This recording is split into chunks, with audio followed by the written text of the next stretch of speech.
Here he is, Magnus Carlsen. It's apparently cold inside the Miami arena, but Duda, he's in a t-shirt, he's looking comfortable, and he has made the first move in his match against Magnus Carlsen. Yeah, and Simon, you were right. It's a Queen's Pawn opening. Duda, yeah, maybe hoping to catch Magnus in some territory that he wasn't expecting. And what do you think Magnus will go for? King's Indian, Nimzo Indian, Slav, Queen's Gambit. It's really hard to predict with Magnus. I mean, OK, he's actually shown a lot of respect here, right, by playing the Nimzo, very safe opening, and now the Bogo Indian. I don't think we've seen this on the tour, really, have we? Very often. Rarely. And this is going to be a marker of whether black is ambitious or not. And you see a trade of bishops. That normally means that black is trying to play the game in a very solid, safe way. Yeah, just trying to avoid memorising any long variations here, just trying to get developed simply. OK, this last move, not necessarily the only way to play this opening, but black does establish some influence in the centre. I'm expecting black to hurry and get his king castled. Usually Duda will do the same. And OK, he's kind of... It's a whole bunch of openings and a whole bunch of opening ideas being mixed here. Suddenly we're going towards a Catalan opening. White's light squared bishop will sit on its longest possible diagonal, and yeah, I'm not sure. I mean, to be honest, this one is almost new to me. I've seen this position before, but there's not that much theory that I can help with here. Maybe he... Bit of a surprise. Maybe he was... Duda was looking at the game that Magnus had against Liam Lequan yesterday, because Liam got a very nice position, didn't he, with the white pieces by playing this G3 move, this idea of bringing the bishop out next, and maybe he's thinking, oh, this is the way to try and get something against Magnus. And again, Magnus now, we saw this yesterday when Magnus had black. He makes his light squared bishop a very bad piece, but he goes for a very solid setup. Yeah, and it's quite curious because Duda is actually using a weapon that Magnus himself has utilised with the white pieces, and I think he did it. OK, he did it in 2010 against Luis Gallego in the Hanti-Mansisk Olympiad. Yeah, so Magnus more used to being on the white side of these types of positions. Right now, he's grabbed a pawn, and I was going to say yesterday, Magnus's secret to success was creating that kind of triangle pawn structure with black. He did it in every black game, and then he grabbed a pawn later, and he's done it again today. And now this pawn push from Duda makes it less attractive, maybe, for Magnus to start pushing pawns on this queen side. And yeah, I mean, if white gets that pawn back, the pawn he gambited, then he's doing very well, right? Mm. And what about the absence of dark square bishops? Good, bad?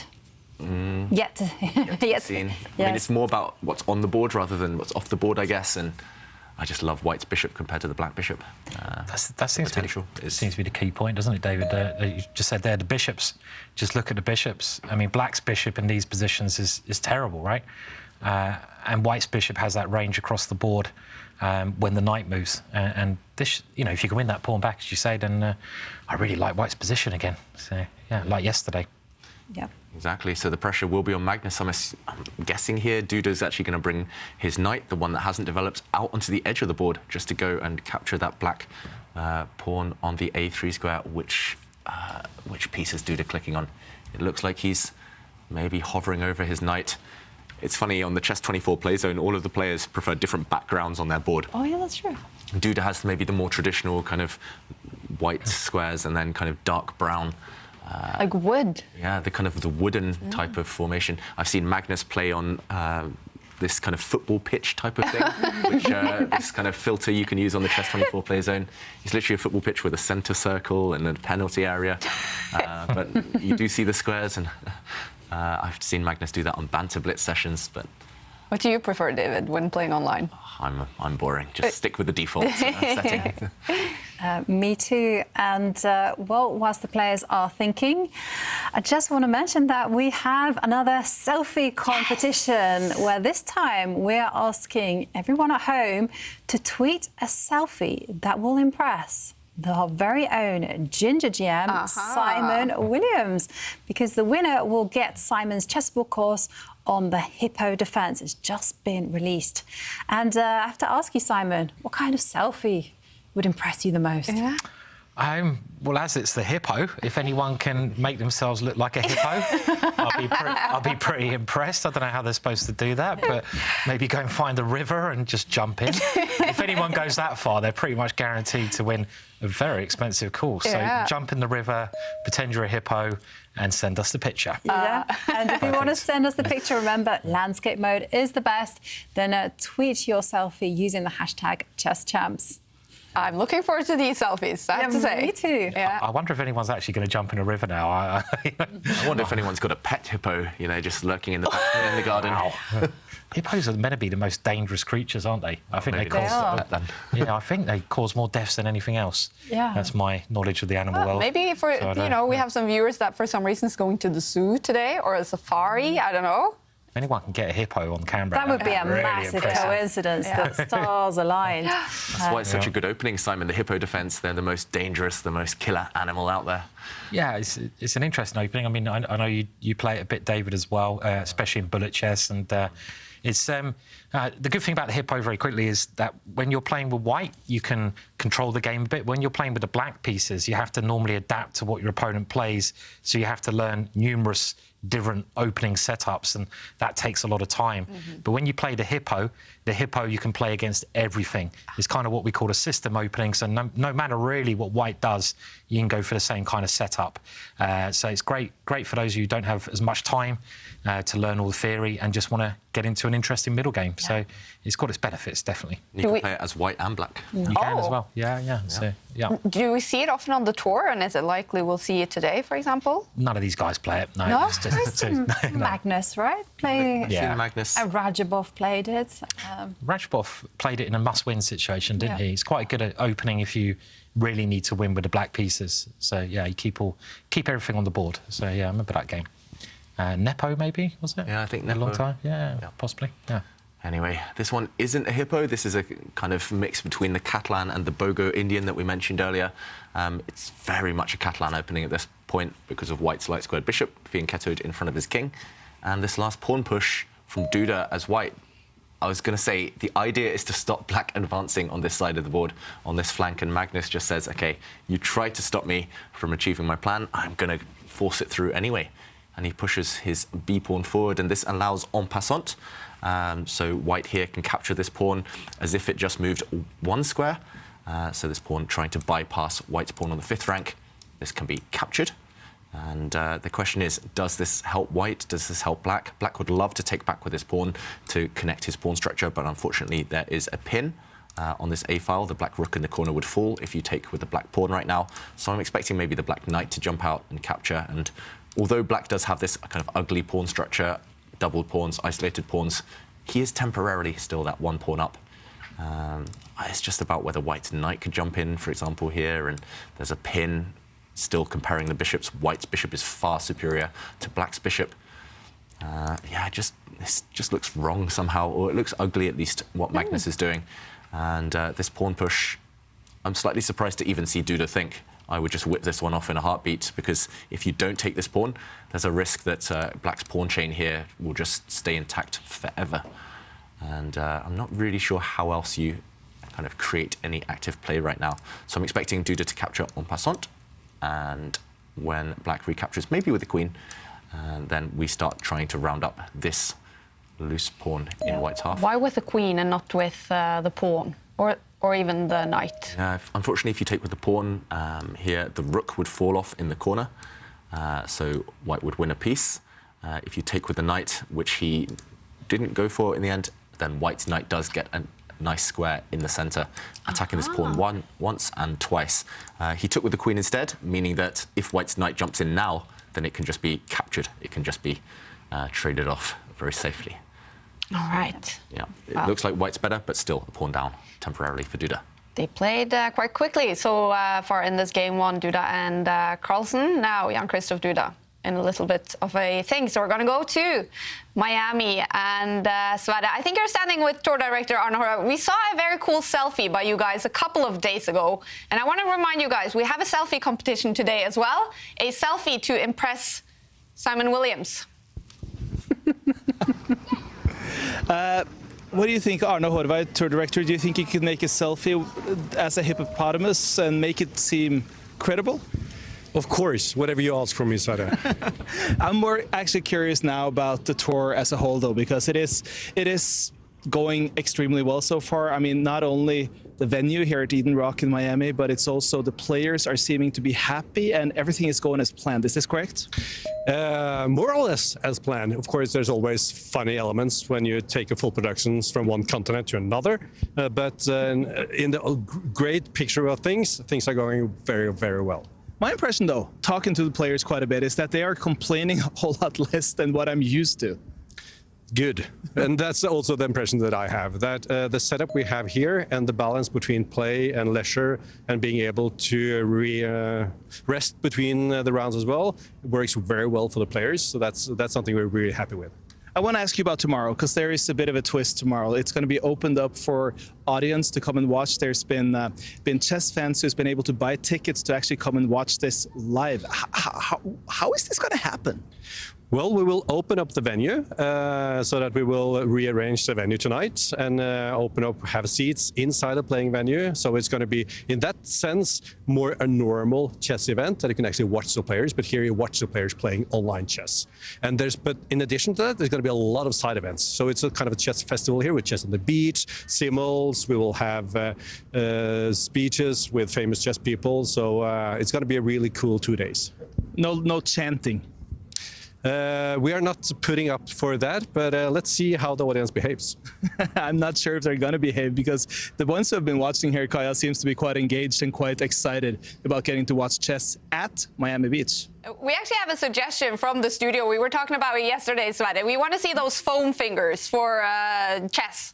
Like go Magnus or go Prag. I don't know if you guys have time to make that before tomorrow, though. Foam fingers, Arne, do you think that's a good idea for the audience? Bring your foam fingers. Get it on. Prag, Magnus, Duda, foam fingers. I'm ready for them. Love it. Love it. It's going to be a great 2 days for spectators in Miami. Thank you, Sverre and Arne. And of course, the main attraction is to watch the top players in action. Today, it's Magnus Carlsen against Jan-Christoph Duda. We have a couple of moves, David. We do have a couple of moves. White's knight parks itself on the edge of the board, and Black's bishop does the same. And I think we'll see a bunch of exchanges right now. We do see a set of minor pieces leave the board there. White has temporarily won his pawn back, but I'm not so sure. Things have changed, maybe in Magnus's favour style-wise. Now he has won a pawn again, so Black temporarily 1 pawn up. I'm not sure this will last too long. White's pawn structure is better than the black pawn structure with those two isolated pawns on the queen side, on the left flank of the board. But what do you guys think? Are we just going to see the vacuum cleaner come out, head the game towards a draw? The computer still thinks White has some advantage here? I think so. I mean, there aren't too many pieces on the board, and I think both sides are primed for making those exchanges. And when all those pawns get eliminated on the left side, then it will probably be just a draw, like you've kind of indicated. Yeah, so right now, the black queen has come down. It's captured a pawn. I'm guessing we'll see the queens disappear. I'm not sure whether you capture on black's terms or whether you leave it for a moment. This pawn is under attack, so I don't know whether we have a timeout. Do we take a timeout to just push and say, OK, I'm going to win one of these two guys next?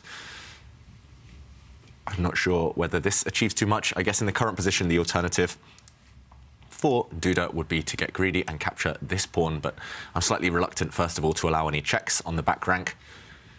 I don't think there's any danger there, though. Maybe the one argument that you could make for White for Duda's position is that in terms of pawn structure, this is still an isolated pawn. Black's knights aren't too great right now. He has captured the queens. He decided not to allow any risk, so after a queen trade, we will see perhaps Duda do something about this pawn in the middle. Either defend it or push it up one square. It does look very dry, though, and it's a Magnus type of position. Yeah, game.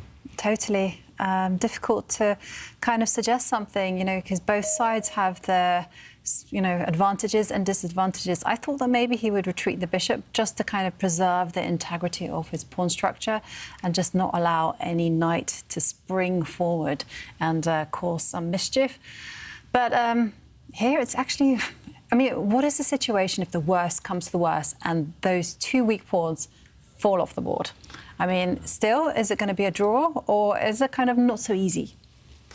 I Yeah, I'm not sure, Simon, what you think there. I mean, for example, let's say Black just gives them away. Black just gets active. It's still unclear whether White's 5 versus 4 advantage in terms of pawns is sufficient here. Yeah, I think that's one case where the bishop's not going to be very great as well. I mean, we mentioned this yesterday when you've got pawns all on one side of the board. The bishop's not going to be a good piece. Obviously, this would be ideal, though. I mean, this is the most that Duda can imagine and dream for, is to win both of those pawns. If he can win both of those pawns, he will play on and on and on because he's got an extra pawn. But I just don't think that's ever going to happen, right? I mean, Magnus is not going to drop that pawn, and he's probably just going to exchange that pawn off for White's central pawn at some moment. And as soon as that exchange is made, they can pretty much shake hands.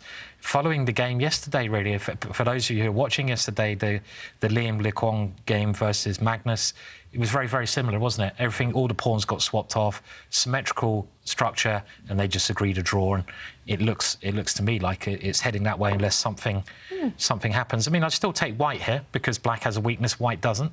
So White is still better here, but it's whether Magnus can get rid of this one weakness now. Yeah, Magnus looks very relaxed. He doesn't look too disturbed. The valuation bar up in White's favour. I've got to say, I would love this position with White, but I would only love it if I can keep these 2 pawns on the board. So big questions for Duda. How does he prevent that plan that Simon has alluded to, just pushing this pawn at some point for Black and eventually trading off? It still takes a while because there is a pin along the c-file, but a clear plan for Magnus. And it's unclear what Duda does in the meantime. OK, he retreats his rook. I guess this pawn push will just be met by White leaving it, ignoring it, keeping the tension along this file. So still some work to do, but yeah, a draw is the most likely result. All right, well, the bar is slightly over to Jan-Christoph Duda's side. And let's take a round around the Miami arena. As always, 4 matches going on. We'll start with Hans Niemann. He has lost all his matches so far. I heard some rumors about a crazy hairdo today. And I guess he's always got a crazy hairdo. Hans Niemann yesterday saying he just wanted to, what did he say? Go into the ocean and never come back. He's been frustrating, Hans Niemann, frustrated. What do you expect from him today, Simon? Well, I hope someone can ask him what room service he's buying, right? Because this is the question of the day. Because in that same interview, I think he mentioned he's spent something like $1,500 on room service. Insane. I was like, I knew it was probably expensive for Miami, but what's it, gold-plated chips with I don't know, platinum burger? Yeah. That's got to be asked. What is he buying for room service? I mean, David, truffle champagne, truffle wine, Dom Perignon, 68. Caviar smeared all over his bed. I don't know. Like, what do you feel? I mean, it's that is the question that's just going through my head at the moment. Yeah. So, what is he eating? Whatever puts you in the mood to win on the chessboard. Whatever he's been trying. Hasn't really worked so far, has it? So, no. But yeah. And a tough match today against Alireza Firouzja, who's had a great last few days. And he wants to win his match today and gain 3 points. He is fighting to catch up with Magnus and Prag, currently 4 points behind them on the standings in the tournament. So far in game 1, the bar, all right, maybe slightly over to Alireza Firouzja's side. Another game going on, Levon Aronian against Anish Giri, 2 players that know each other very well. Levon saying before today's round he thinks it's a little cold in the arena, so he's wearing his jacket today. And in game 1 here against Anish, who finally won a match yesterday, the bar actually did slightly go up to Levon's side. We will keep a close eye on this. And of course, a very close eye on the match between Liam Le and Pragnananda. Prag on the same score as Magnus Carlsen. But Liam, he is a tough fight. And in game 1, the bar so far roughly to the middle Prag with the black pieces in this game 1. But we're following Duda against Carlsen. You guys are saying it looks like a draw, but why is the bar over to Duda's side? Yeah, I guess just for now at least, it's just the pawn structure. White has 1 pawn island. All of White's pawns can connect if they need to, if they want to, and Black has that isolated pawn, the Isolani on c6. Also, Black's knights, I just always feel super uncomfortable when we have these superfluous knights when they protect each other, but they're also stuck on the squares because they're kind of tied down. They're on each other's circuit.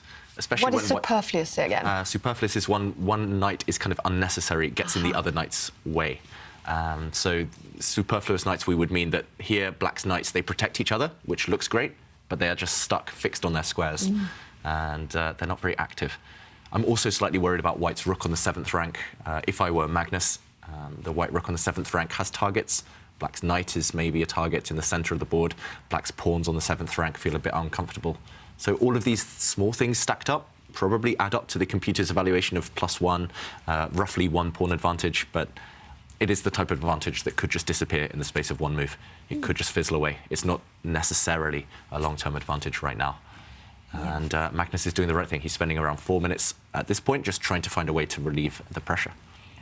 And whilst Magnus is thinking hard, well, we do have a selfie competition, and I want to share with you a few selfies and see whether they impress our Ginger GM. And Søren Plovgaard says he's watching with a good book in his hands from Assens in Denmark, studying the famous hippo Caracan. Flattery will get you everywhere, Søren. I like your opening choice. I like your book, and I'm sure Simon does as well. And Aram Hassan says, gonna try and win that hippo book. And there he has a signed board. And I could see that one of the signatures was Yasser Sarawan, but I could not figure out who was the second. Oh. And we see a pawn move from Magnus. And finally, Radio Jagu says the hippo speaks for itself. And there she is with her hippo. What about this one, Simon?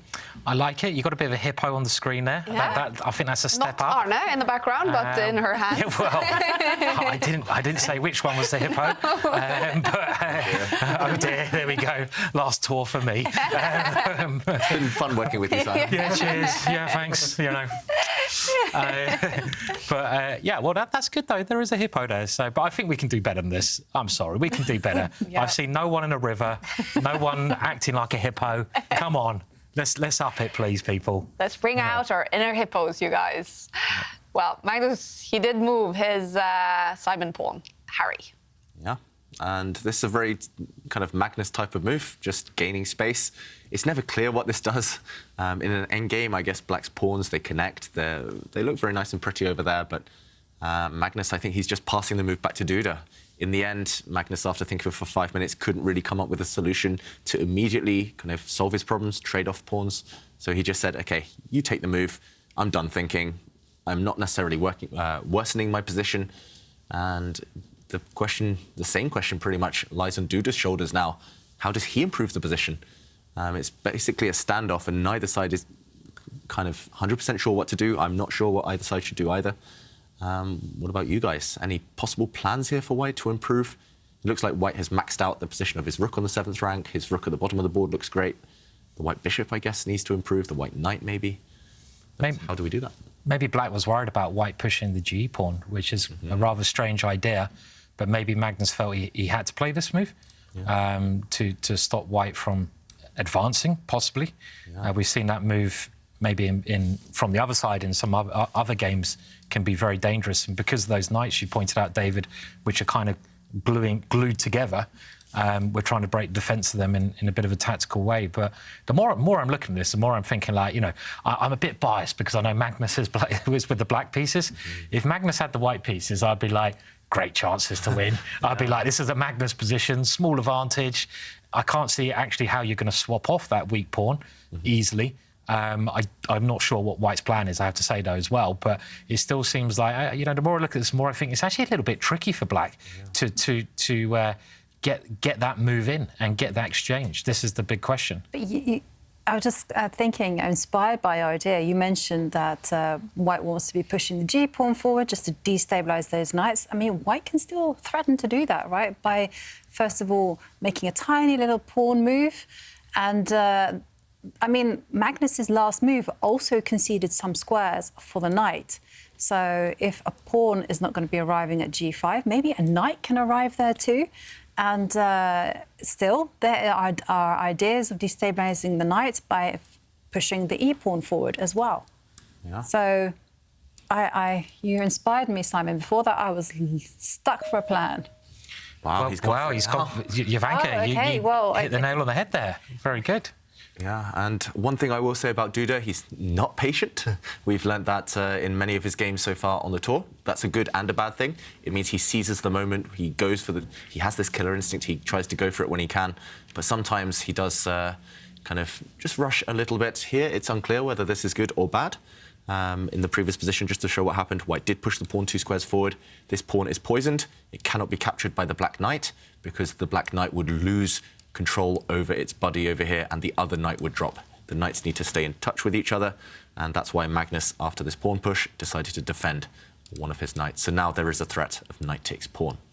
And Duda has to back up his last move, the energetic pawn push, with equally energetic follow-ups. I'm not sure what he wants to do here. Does he want to keep pushing the pawn, maybe? Does he want Jovanka's move, potentially jumping in with the white knight? I don't think you should necessarily get tempted and take this pawn. There is something to say for this, but if your central pawn drops with white, now suddenly black is counter-attacking against this pawn. It's getting very sharp, actually. White can establish rooks on the 7th rank and doubled rooks on the 7th rank, 7th heaven. This is very scary for black. Oh, suddenly I'm not sure. Duda has a variety. Okay. Oh, he's gone for that. Yeah, I wasn't sure at first, but I was kind of talking myself into this move, and maybe it makes a lot of sense. This has happened. Knight takes pawn, and now Duda does actually get his rooks onto this dream 7th rank. Is there a way? Is there a way for black to bail out a rook takes f2, knight g5, and then taken on f1 or something like this? Is that or am I? Yeah, you might be right, Simon. Just to go for an ending which I feel should be holdable for black. Yes, so the idea is that the black knight now is overworked. It needs to defend its rook, but so if you take the white knight, then the rook drops off, and still problems on this line. So Simon, you just want to get rid of as many pieces as possible. The rook is dropping anyway. You might as well get a bishop in return. And now you take the knight, and at the very end, white actually wins the black knight. But after a bunch of trades, as you say, you've kind of solved most of your problems. And here, because you have 4 connected pawns against white's 3, despite the fact it's a rook for knight down, I think black should hold this one. You're right, just put your knight in the middle of the board, try to locate it, relocate it into the center, and this one should be a straightforward draw. Yeah, maybe Duda had something better. I'm surprised he played this last move so quickly. So as you mentioned, David, I mean, Duda's strength and weakness is his urgency sometimes. OK, Magnus is keeping more pieces on the board here, but it's his urgency to do something, right? He really feels like he pushes very quickly, and I'm a bit surprised that Magnus went for this line because just instinctively keeping pieces on the board when you're defending can be dangerous in some scenarios. Is this a wise choice to keep? Because the difference between this line and the one that David pointed out is we have an extra bishop for white on the board and an extra knight for black on the board. So and a set of rooks extra. And a set of rooks, and those white rooks on that line where we can see them, they say 2 rooks on the 7th are very dangerous. You can see those rooks if you count up from the bottom. That is rank 7, 7th heaven is the phrase, and they can be very, very strong coordinating like that. So it seems this is a little bit dangerous to play like this. Very risky. Yeah. I think this is Magnus playing for a win because he will for sure have assessed the line that you mentioned there, Simon, the other variation, and he would have seen, OK, black has some defending to do, but it's kind of 90% going to be a draw. And instead, choosing this one, I'm just, again, surprised by the speed. I would have been sitting there myself being like, OK, this is one option, this is another option. Let's compare and contrast them, weigh them up, evaluate, all that stuff. Magnus is like, no, I want to play for a win, keep an extra set of rooks on, keep an extra set of minor pieces, and worst comes to worst, I'll still defend anyway. You're right, I don't like it. I guess right now, black's knights are very active. There's some knight jumps that Duda has to think about. Maybe Magnus had one eye on the clock. He was thinking, OK, I'll put some pressure now. It's very hard to play with 3 minutes when 2 knights are jumping around. Also, white's pawn in the centre of the board is a target for black's rook. Now he was looking to the side, though. Yeah. Not at the computer at all. Is that a sign of calculating or...? Normally, when you're not looking at the computer, you're either calculating or you're trying to remember something, or you're just looking away in disgust. So it's one of those 3. I don't think Magnus is necessarily looking away in disgust, but this last move's very clever from Duda. He's got his king out of the way. It looks like he's blocking his own bishop, but his whole idea is that he wants to push the white h-pawn forward 2 squares, harry the h-pawn, kick away one of black's knights. Maybe we can show this because it's actually a big threat right now. Now, for example, if black gets greedy, takes this pawn for a natural move, the knight gets kicked away, and wherever the knight moves, when it moves, I guess it has to, then rook takes pawn, and suddenly the white rooks have broken through on the 7th rank. And there are going to be all sorts of checkmating ideas. For example, this type of thing, white maybe has better, but one of these rooks going to the top of the board might well spell disaster for the black king. This one's still super complicated, but it looks like white is the one with the tricks. Black is the one suffering. Yeah. So how does Magnus stop this idea? If we go back here, this is clearly the plan. Kicking away the knight and then winning the pawn once the knight loses defense of it. The knight is quite awkwardly placed on g5 in general, actually, because yes, you know, it's doing a fine job defending the pawn, but that's all it's doing. So maybe it's time to kind of just start attacking the white knight for starters. The white rook is what I wanted to say. So the most natural square, I guess, would be this one. Yeah, but I was thinking of going backwards. Yeah, hit the rook, and then, for example, if the rook moves, maybe you go to this square. So again, you want to defend this pawn. If this pawn falls, the base of black's pawn chain, then it's disaster. So you just defend this guy. And for example, now if your other knight gets kicked away, as you say, Ivanka, now you can move it to a less awkward square. Actually, now you're attacking white's pawns. And the key thing is this knight does the defensive job, and this knight can't get kicked away. But Magnus, he decides not to go with our judgment there, our suggestion. He puts his knight in the middle of the board instead, and okay, a rook trade. Can he get his rook in though, David? Because I mean, there's 2 ways you can play this as black, right? You can go sort of passive here. You can trade rooks and try to hold, I expect. Or if you're really going for an adventurous idea, can you try to get your rook to check the white king? And the idea of something like this would be I'm trying to then coordinate 3 pieces. So the 2 knights are kind of ready to jump forwards. So they might have the opportunity, but combined with the rook, black will have 3 pieces attacking, but this is incredibly risky. He's gone for it. He's gone for it. Yeah, I mean, the reason I say it's risky because you're leaving white's rooks on the 7th rank, right? Yeah. So you have to, you know, those rooks, we've noted how dangerous they are. So you're not doing anything to stop them. You're going on the counter-attack. But, you know, it could even end up with some perpetual, actually. And what I mean by that is the black rook comes in, keeps checking the white king, and there's no escape, ends in a draw because there's no checkmate either. Yeah, for example, the position could repeat itself. Yeah, and I think white is forced to repeat because if the king steps on the wrong squares, oh, there comes a 3rd attacker. 3 attackers now pointing towards the white king. Yeah, I mean, Magnus, he's so brave. I would be terrified. I think I wouldn't even have considered this option. I would just trade it off the rooks and try to curl up into a ball and beg for the draw. But Magnus, he's a far more aggressive, courageous player than most. And he brings his rook down. You're right, Simon. This is the active way of defending. And active is always better than passive if you have an option, if you have a choice. So, yeah, can Duda run away from this check? It's not easy. White's king is kind of defending itself. The white bishop is just the worst piece on the board by a mile. So I guess Duda could force a draw, as you said, maybe by pushing the h-pawn, and this is probably the move which is going to lead us now into that variation you just demonstrated, David. Oh, Magnus, oh wow, is he playing for the win? Wow. With a bunch of pre-moves there? Oh, no. Magnus, what's he done? Look at his face. Look at his face. I think he might have just... Has he blundered? I think he wanted to go back with his knight and force the draw in the centre of the board, but that doesn't work. Magnus, he's reacted. I think he has blundered. He's just... He rushed it. He maybe hallucinated, just forgot about a simple trick. Is he shaking his head slightly there? Wow. That wasn't a normal look, was it? I mean, what's the problem, David, if the knight goes back into the middle here? Wow, look at it. Knight is just captured. Yeah. So Magnus, I think, let's keep an eye on him. Wow. But I think he just missed that in the current position. He wanted. Okay, let's backtrack 1 move. He wanted to make a draw here. Magnus, he could have done that by kind of using the rook as we showed, but instead he moved his knight forward. He thought that he could bring the knight back with a check, and the position repeats itself. But maybe he just forgot that white can remove this knight from the board with a rook, and at the end his other knight is dropping, and white emerges with an extra bishop.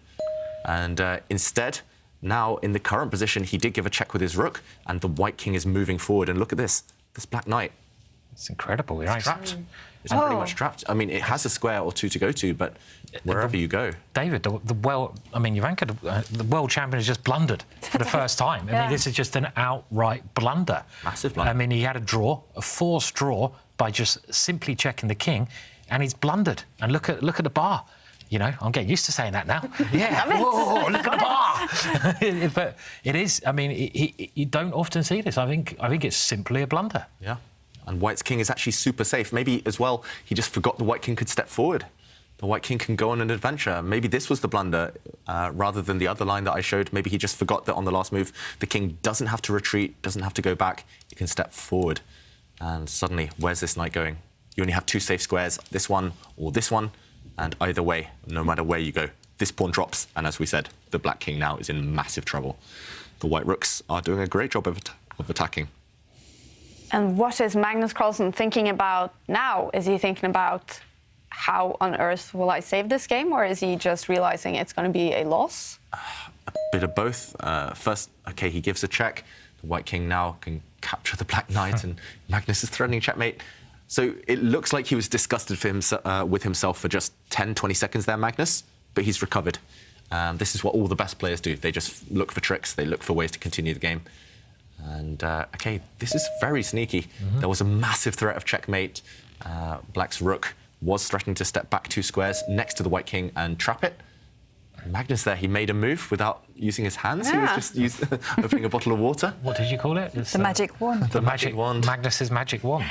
Yeah. Waving his magic wand around, and he's going to have to use it really well in this game, his magic wand, to recover, isn't he?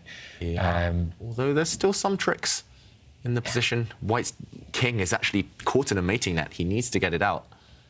How does Black try and trap this White king? I'd be very scared if I was White here as well. I'll be honest. I mean, it's probably winning, and I am looking at the bar when I say that. Yeah. But I'd still be like, hang on a minute, my king. If Black can check the king in any way, it's checkmate. Yeah. And you've got a pawn, knight, and rook, which can potentially check the king. Not really the pawn, but it just feels quite scary. So you have to have a lot of confidence to play this. And here comes the knight. So Magnus is threatening 2 types of checkmate here. If that knight can just check the king. But David, over to you, Yeah, you're right. If White didn't move there, if the Black knight had captured the White bishop, or if the Black knight had gone back to the centre, White's king was trapped, checkmated. But look at this. Because White's pawn jumped out the way, the White king has an escape route, and the White king retreats. But the Black knight now, we say knights on the rim are dim. That applies not just to the sides of the board, but also to the 1st rank and the 8th rank. And that Black knight is it just going to fall off? Is it just going to get trapped? Because the Black knight was forced to this square to defend its rook. Would it be a good idea for Whites, because time is ticking down and the position is still a tiny bit complicated, to maybe try to swap off rooks by pushing the H-pawn? Yeah, pushing the White H-pawn forward. Give a check. Yeah, I mean, the first move that comes to my mind is be greedy. Just go for this Black knight.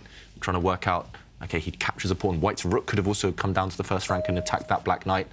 Yeah, maybe that wasn't working. Instead, OK, he's going to go for it now. So first, he kicks back the Black king, and now he goes for this Black knight. And Magnus resigns, about to lose another piece. And what a turnaround. 1 blunder, and Duda took advantage. Wow, dramatic start to the day for Magnus Carlsen, losing game 1 to Jan Christoph Duda.